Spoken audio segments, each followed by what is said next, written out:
Dua pemuda terduga pencuri kabel milik PLN ini ditangkap warga desa Tolo, Kecamatan Kelarang, Kabupaten Jeneponto, Sulawesi Selatan. Keduanya diketahui berinisial FR dan HL.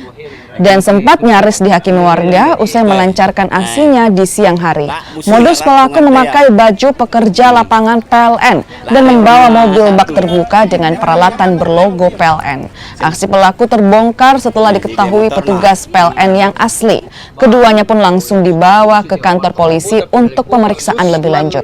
Dari hasil penyelidikan, dua pelaku bekerja sebagai komplotan bersama dua rekannya yang lain.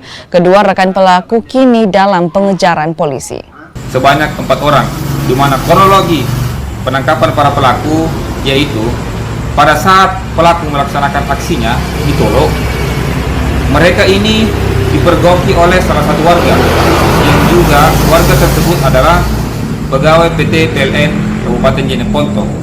Merasa curiga sehingga ditanya, lalu kemudian para pelaku langsung melarikan diri ke arah Kabupaten Goa, Malakaji. Di Malakaji ini mereka diamankan oleh beberapa warga. Selanjutnya para pelaku diamankan di Polsek Malakaji. Pada pukul 13.00 WITA, para pelaku ini dijemput oleh Reskrim Polsek Kelara bersama-sama dengan tim Resmob Polres Jeneponto. Selanjutnya para pelaku dibawa ke Polres Jeneponto untuk dilakukan proses penyidikan beserta dengan barang bukti yang ada.